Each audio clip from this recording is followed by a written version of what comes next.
Siapa bilang top speed rendah gak bisa juara? Nih buktinya bre. Fabio Quartararo, pembalap muda asal Prancis yang menggunakan motor Yamaha di kelas MotoGP, berhasil menjadi juara GP Portugal dengan top speed terendah kedua dari dasar. Ya, kalau kita lihat Fabio Quartararo tuh top speednya rendah banget di sirkuit Algarve Portimao Portugal 2022. Dia hanya bisa mencetak 339,6 km per jam dan dia unggul sedikit dari Joan Mir yang 339,6 km per jam. Yang tercepat adalah Enea Bastianini dengan 351,7 km per jam dengan Ducati Desmosedici GP21. Nah, kenapa saya bahas top speed ini? Karena kita akan bahas Mario Suryo Aji. Oke, stay tune.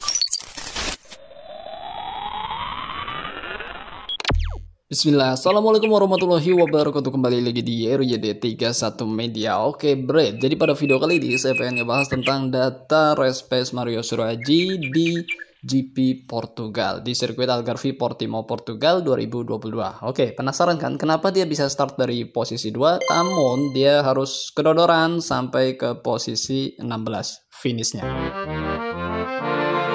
Ya, banyak banget yang berkomentar di channel RYD31 Media tentang Mario Suryo Aji bahwa dia tidak bisa berada di front row saat race karena dia itu top speed rendah banget, karena motornya lemah banget dan bahkan dia disiapkan motor yang sangat... Ya, nggak salah juga karena memang hasilnya seperti itu. Mario Suryo Aji terlihat banget kedodoran banget, kesusahan banget, kepayahan banget untuk bisa mengikuti race pace pembalap-pembalap terdepan. Bahkan dia di overtake oleh lawannya dan dia sempat beberapa kali mengovertake lawannya dan itu hanya sedikit banget selama race berlangsung. Ya, tapi kita nggak mungkin berbicara tanpa data. Kita harus menggunakan data-data race saat berlangsung. Nah, enaknya di channel ini adalah kalian akan mendapatkan informasi berdasarkan data aja, dan apapun hasil race dari pembalap-pembalap Indonesia akan kami informasikan. Mau dia finish, mau dia nggak finish, kami akan informasikan. Bedanya di konten sebelah adalah kalian hanya mendapatkan informasi yang wow, geger di awal gitu. Pembalap finishnya sangat buruk, nggak ada kontennya.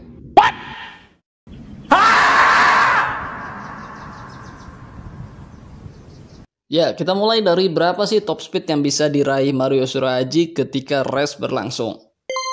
Ya, top speed tertinggi di saat race berlangsung adalah pembalap Jepang Ayumu Sasaki di tim Steril Garda Husqvarna Max dengan top speednya 251,7 km per jam menggunakan motor Husqvarna. Sedangkan pembalap Indonesia asal Magetan yaitu Mario Suryo Aji berada di posisi ketiga dari dasar dengan top speed tertinggi Mario yaitu 238,4 km per jam. Baru nyampe sini pasti banyak penonton yang kegirangan banget dan dia merasa tuh kan bener top speed Mario rendah banget nih, makanya dia nggak bisa menang. Tunggu dulu bapak, tadi kan kita udah bahas tentang Fabio Quartararo yang bisa juara 1 di GP Portugal namun top speednya rendah banget. Nah, ternyata top speed rendah di kelas Grand Prix itu berpengaruh tapi tidak mutlak. Karena terbukti Fabio Quartararo mampu menjadi juara dengan top speed rendah dan artinya dia mampu cepat banget di setiap sektor tikungan. Keluar dan masuk tikungan dia nggak terkalahkan. Jadi ketika di straight atau lurusan dia kalah, tapi di setiap masuk dan keluar tikungan itu sangat cepat, otomatis gapnya pun akan terus menjauh dari lawan di belakangnya. Oke, itu Fabio Quartararo. Pasti netizen akan berbicara seperti itu. Beda dengan Mario Suryo Aji. Ya, netizen selalu benar. Ya, intinya top speed bukan masalah mutlak pembalap tidak bisa juara. Dengan sirkuit yang sama, walaupun kelasnya berbeda, Fabio Quartararo top speednya rendah banget tapi dia bisa juara. Intinya seperti itu yang ingin saya sampaikan. Oke, bagaimana dengan data race pace Mario Suryo Aji? Mari kita lihat. Ya, ini data race pace Mario Suryo Aji di saat race Moto3 World Championship di sirkuit Algarve Portimao Portugal 2022. Dia finish di posisi ke-16 dan kalau kita lihat, kalau buat saya pribadi bagus. Bagus. Catatannya seperti ini, bagus, dan dia mengulangi seperti di seri Argentina, di seri Circuit of the Americas di mana dia bisa mencetak lap time yang stabil di lebih dari 2-3 lap. Nah, kita lihat di lap pertama, Mario mencetak 1 menit 52 detik 655, wajar namanya lap pertama. Dan di lap kedua dia mencetak 1 menit 50 detik 250, artinya dia langsung memangkas 2 detik lebih, bahkan hampir 3 detik. Dan di lap ketiga dia mampu mencetak 1 menit 49 detik detik 967 sampai lap ke-8 dia konsisten mencetak 1 menit 49 detik. Wow. Kemudian di lap ke-11 Mario mampu mencetak 1 menit 49 detik hingga lap ke-13. Konsisten banget. Di lap 14 sampai lap 15 dia tidak tercatat, mungkin dia melakukan pelanggaran karena di sini ada kutipan bintang, dan di lap ke-16 dia mencetak 1 menit 51 detik sampai finish. Artinya dia bisa memanage lap time dengan sangat baik. Race pace dia sangat baik. Ini saya nggak lebay, tapi memang seperti ini datanya, ini sangat susah. Nanti kita akan lihat data race pace Fabio Quartararo kalau kalian pengen lihat sang juara MotoGP. Ini dia bisa konsisten. Bagaimana dulu di saat race perdana Qatar ataupun di Mandalika itu race pace Mario Suryoaji nggak seperti ini. Kita udah bahas kan waktu itu. Sedangkan untuk rekan tim Mario Suryoaji itu Taiyo Furusato, race pace-nya seperti ini, lap time dia seperti ini. Kita lihat di lap pertama dia cetak 1 menit 58 detik 069, dan di lap kedua dicetak 1 menit 52 detik 299. Lalu di lap ketiga sampai lap ke-10 Taiyo konsisten dengan 1 menit 51 detik. Dan di lap ke-11 dia lebih cepat lagi 1 menit 50 detik, dan di lap 12 dia turun lagi 1 menit 51 detik, dan di lap 13 1 menit 50 detik. Jadi tidak konsisten. Mungkin saat itu dia sedang berusaha untuk bisa mengovertake lawannya. Lalu di lap 14 sampai lap 18 alias finish dia konsisten di 1 menit 51 detik. Artinya race pace Taiyo Furusato itu konsisten banget di 1 menit 51 detik. Dan memang ya Taiyo itu waktu dia pun ikut race Moto3 ini seperti ini. Artinya dia sangat bisa menjaga race pace dia. Nah, ini adalah race pace dari Fabio Quartararo, sang juara MotoGP seri Portugal. Kita lihat bagaimana lap time dia. Di lap pertama dia bisa mencetak 1 menit 42 detik 698, dan di lap kedua dia pertajam 1 menit 40 detik 091, dan di lap ketiga sampai lap ke-10 dia konsisten 1 menit 39 detik.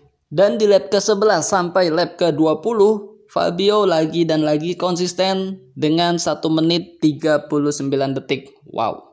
Ngeri nggak? Ya ngeri lah, gimana lawan-lawannya bisa ngejar dia kalau dengan lap time seperti itu, sangat konsisten dan susah banget untuk bisa didekati kalau memang tajam banget dan sangat konsisten banget. Itu yang saya sering banget bahas, pentingnya data race pace itu yang stabil. Karena apa? Karena ketika race berlangsung, ketika lap time-nya nggak stabil, itu otomatis kan lawan-lawannya gampang banget untuk bisa mengovertake dia. Dan untuk fast lap ketika race, Mario Suryoaji pun gak jelek-jelek amat. Dia berada di posisi ke-14 dari total 30 pembalap Moto3 yang ikut race di sirkuit Algarve Portimao Portugal 2022. Ya, Mario mencetak 1 menit 49 detik 141 di saat lap ke-6 dari 21 lap total yang dijalani para pembalap Moto3. Yang tercepat adalah pembalap Red Bull KTM Ajo, itu Jaume Masia dari Spanyol dengan 1 menit 48 detik 201. Sedangkan rekan tim Mario Suryoaji Taiyo Furusato nomor 2 dari bawah. Ya, dengan lap time tercepat dia itu 1 menit 50 detik 929 yang dia dapatkan di lap ke-13 dari total 21 lap Taiyo Furusato. Dan paling dasar adalah pembalap wanita asal Spanyol yaitu Ana Carrasco dengan 1 menit 50 detik 931. Nah, bicara Rookie of the Year Moto3 2022, Mario Suryoaji berada di posisi ke-6 dengan 2 poin yang berharga di saat GP Indonesia. Kemudian berbicara klasemen tim sementara, Honda Team Asia berada di posisi dasar alias di posisi 14 dengan hanya mengantongi 2 poin berharga yang didapatkan oleh Mario Suryoaji tadi. Sedangkan Taiyo Furusato belum dapat poin hingga seri di sirkuit Algarve Portimao Portugal kemarin. Nah, untuk klasemen sementara pembalap, Mario Suryoaji berada di posisi ke-24 dari total 31 pembalap Moto3 World Championship yang mengikuti race hingga seri Algarve Portimao Portugal kemarin. Mario mendapatkan 2 poin berharga di saat GP Mandalika. Dan Taiyo Furusato belum mendapatkan poin, Ana Carrasco juga belum, Gerard Riu juga belum, Joshua Wheatley juga belum, Alberto Sura pun 0, David Salvador pun masih 0. Mudah-mudahan kedepannya Mario Suryoaji dapat meraih poin kembali. Itu yang kita harapkan. Benar apa benar? Benar lah ya. Oke, mungkin cukup sekian video singkat aja, nggak perlu berlama-lama. Mungkin kalau nanti kalian ada pertanyaan boleh ditulis di kolom komentar. Jika informasinya ada yang kurang boleh ditambahkan di kolom komentar. Jika ada masukan boleh ditambahkan di kolom komentar. Jika kalian punya uang boleh kalian masukkan di Saweria, di linknya di deskripsi. Oke. Terima kasih buat kalian semua telah menyimak video ini sampai selesai. Sehat-sehat buat kalian semua. Jangan lupa makan dan jangan lupa berdoa. Akhir kata, wassalamualaikum warahmatullahi wabarakatuh. Bye-bye.